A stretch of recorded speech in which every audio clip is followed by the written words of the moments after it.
Good afternoon, everybody. I am Dr. Sonia Tiwari from the Department of Community Medicine, Aurobindo Medical College, Indore. तो आज हम बात करेंगे surveillance of drinking water quality criteria के बारे में। जैसे कि हमें पता है सर्वेलेंस मतलब क्या होता है, कंटिन्यूअस स्क्रूटनी ऑफ फैक्टर्स, ठीक है, दैट डिटरमिन द डिजीज़। मतलब कि हम बार बार कड़ी नज़र रखते हैं उन फैक्टर्स पे जो कि या रिस्पॉन्सिबल है किसी भी प्रकार की डिज़ीज़ को कराने में, या जो कि रिस्पॉन्सिबल है वो सारी चीज़ें ठीक चल रही हैं। मतलब एक आई रखते हैं हम, जिसको हम कहते हैं सर्वेलेंस। तो ऐसे करके हम आज बात करेंगे ड्रिंकिंग वाटर में सर्वेलेंस का क्या इम्पोर्टेंस है, ठीक है। और जैसे कि इसमें बहुत सारी चीज़ें याद रखने वाली है, ठीक है। तो हम हमारे टेक्स्ट बुक ऑफ पार्क से ही हमने बहुत सारा मटेरियल लिया हुआ है, ठीक है। तो चालू करते हैं हम विदाउट एनी डिले।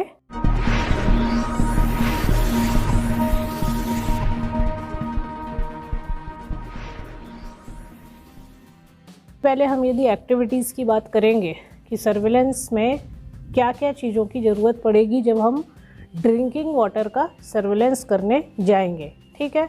तो हम देख लेते हैं कि एक के बाद एक कि क्या क्या फैक्टर्स उसके लिए रिस्पॉन्सिबल हैं। तो नंबर 1 होगा अप्रूवल ऑफ न्यू सोर्सेस, ठीक है। सबसे पहले तो हमें पानी के नए सोर्स के बारे में पता लगाना रहेगा कि कहाँ कहाँ पानी के नए सोर्स बने हैं अभी हाल फिलहाल में, ठीक है। सेकंड पॉइंट हो गया वाटर शेड प्रोटेक्शन।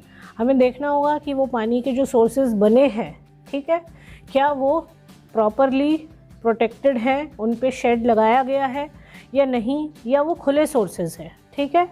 तीसरे नंबर पे आया approval of construction operating procedures, ठीक है, कि कहाँ कहाँ कंस्ट्रक्शन और चल रहा है, ठीक है। फिर हो गया सैनिटरी सर्वेस। हम देखेंगे कि कोई उसमें गंदगी या इस प्रकार का तो नहीं है, स्वच्छ पानी है या नहीं है, तो सैनिटरी सर्वे। अब किसी भी चीज़ को हम सर्वे तो कर रहे हैं, इसके बाद अगली चीज़ क्या आएगी, हमें उसे मॉनिटरिंग करना पड़ेगा। तो नेक्स्ट पॉइंट हो गया मॉनिटरिंग सर्विस, ठीक है।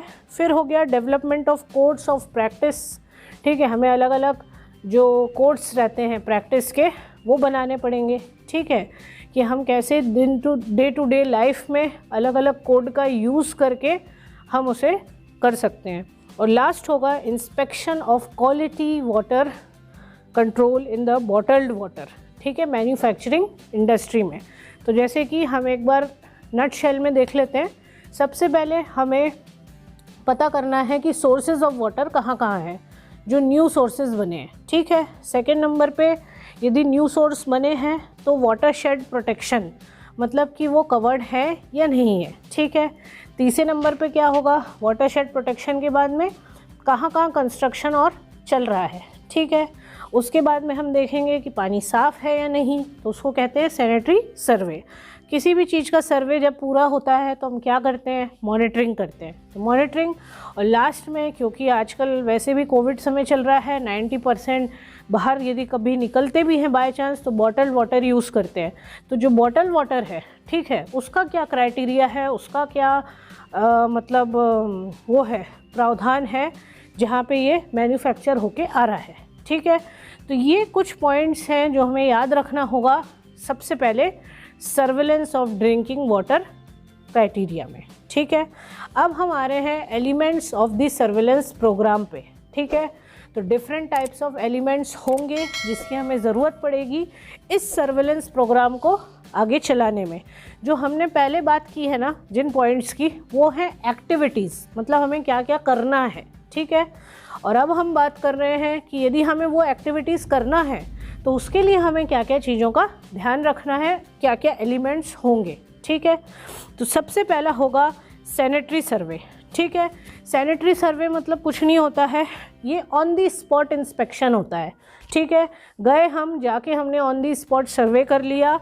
एंड इवैल्यूएशन हम करते हैं by a qualified team. Qualified team के द्वारा हम एक इवैल्यूएशन करते हैं ऑन दी स्पॉट जाके, ठीक है। तो ये कहलाता है सैनिटरी सर्वे। सेकेंड पॉइंट होता है सैम्पलिंग, ठीक है।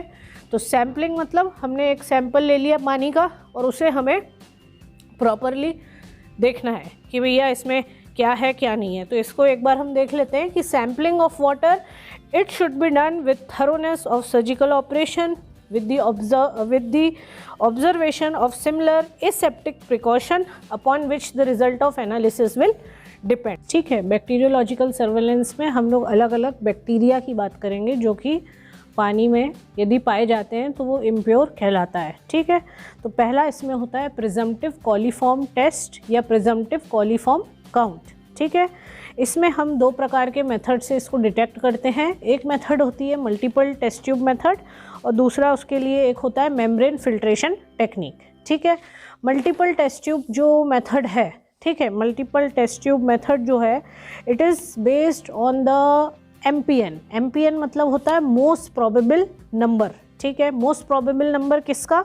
Of the coliform organism in 100 ml of water. ठीक है, कुछ नहीं करना है, मैकॉन्की सॉल्यूशन लिया, अलग अलग टेस्ट ट्यूब में अलग अलग ml में पानी ले लिया, ठीक है, और इंडिकेटर ब्रोमोक्रिसोल को यूज़ किया। 48 घंटे के लिए इसको हमने क्या किया, 48 आवर्स के लिए इंक्यूबेट कर दिया। उसके बाद में हम most probable number of coliform देखेंगे एमपीएन किसमें, जिसमें गैस और एसिड प्रोडक्शन हुआ है। ठीक है, और फिर हम उसको 100 ml पानी में स्टैटिस्टिकली कैलकुलेट कर लेंगे। तो that will give you the number of coliforms in the sample of water. ठीक है, देन कन्फर्मेटरी टेस्ट होता है। अब next step is to confirm the presence of coliform. अब भैया आपने तो बोल दिया ये वाला टेस्ट लगा के कि कॉलीफॉर्म है, लेकिन किसी ने बोला कि कंफर्म करिए आगे, तब आप क्या करेंगे? ठीक है, तो कंफर्म कैसे करेंगे हम? Such confirmation is not generally required in case of unchlorinated water. यदि अनक्लोरिनेटेड पानी है जिसमें कि क्लोरीन नहीं है तब आपको किसी कंफर्मेशन की ज़रूरत नहीं है, but it is required in case of chlorinated water. यदि आपको पता है कि उस एरिया में बहुत क्लोरीन वाला पानी है या कुछ क्लोरीनेशन प्रोसीजर हुआ है, तब आपको कंफर्मेशन की ज़रूरत होगी कॉलीफॉर्म के काउंट को कंफर्म करने के लिए। और यदि आपका पानी पहले से अनक्लोरिनेटेड है तो आपको किसी कंफर्मेशन की ज़रूरत नहीं होगी। कंफर्मेशन कैसे करेंगे? अब देखो, किसी भी चीज़ का कंफर्मेशन तो सब कल्चरिंग करेंगे। मतलब देखो, एक बार तो बेचारा कल्चर हो ही चुका है 48 घंटे के लिए, अब हो रहा है सब कल्चरिंग। ठीक है, टर्म देखिए आप, तो सब culturing each presumptive positive tube किस में करेंगे?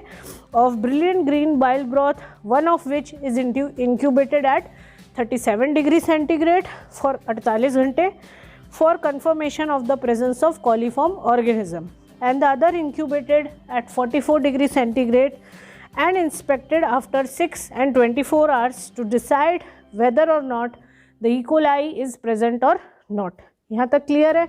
सब कल्चर करना है। जो दो पॉजिटिव ट्यूब्स मिले हैं उनको ब्रिलियंट ग्रीन बाइल ब्रॉथ में सब कल्चर करना है।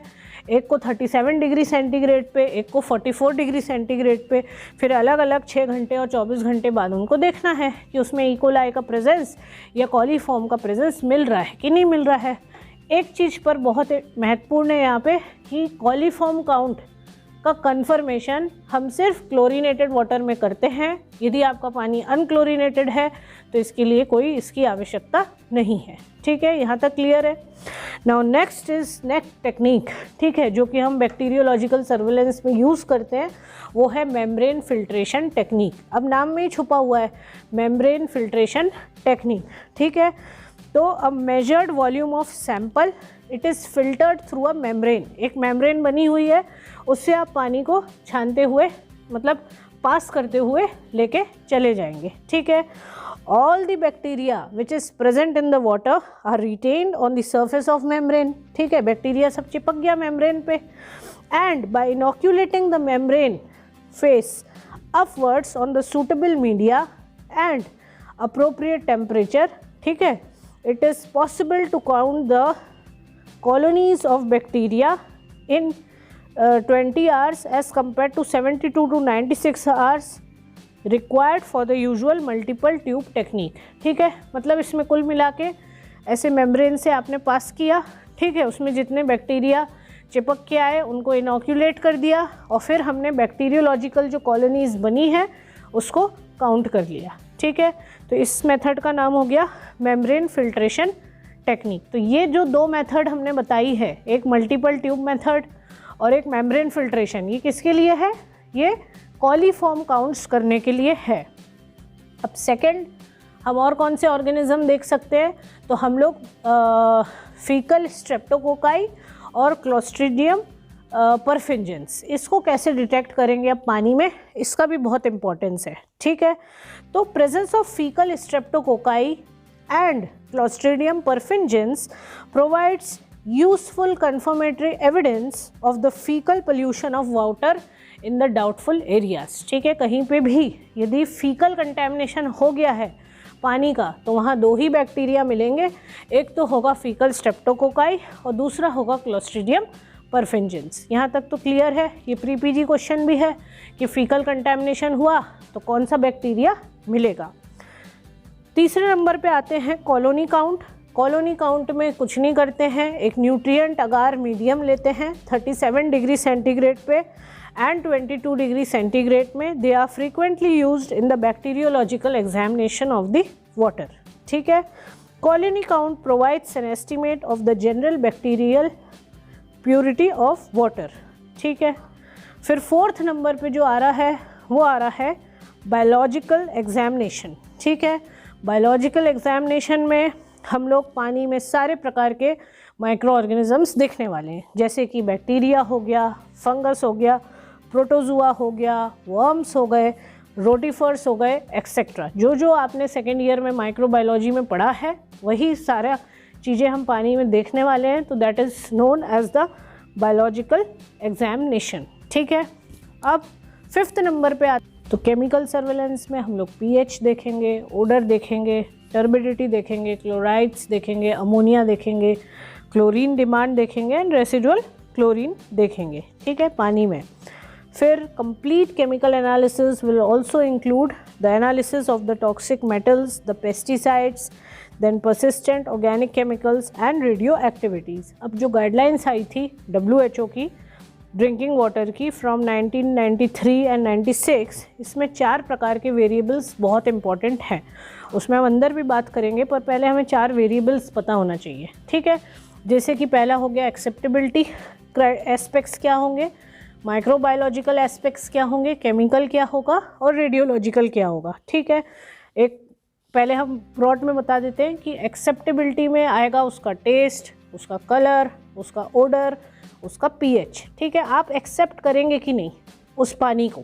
ठीक है, केमिकल में जैसे कि हमने बात की, बहुत सारे क्लोराइड्स हो सकते हैं, अमोनिया सॉल्ट्स हो सकता है, मैंगनीज, मैग्नीशियम। ठीक है, ये सब केमिकल्स कौन कौन से उसमें प्रेजेंट हैं। ठीक है, फिर उसके बाद में माइक्रोबायोलॉजिकल में हमने बात कर ली है पहले ही। ठीक है, एक तो हमारा कॉलीफॉर्म इकोलाई, क्लोस्ट्रीडियम परफिंजेंस और फीकल स्ट्रेप्टोकोकाई। ठीक है, और लास्ट है इसका रेडियोलॉजिकल एस्पेक्ट्स। ठीक है, तो ये सब बहुत इम्पॉर्टेंट है। अब हम इसको एक एक करके डिटेल्स में एक बार पॉइंट्स हम नेक्स्ट उसमें आपको बताएंगे। Okay, so thank you, bye bye, take care. Please do like, subscribe our channel.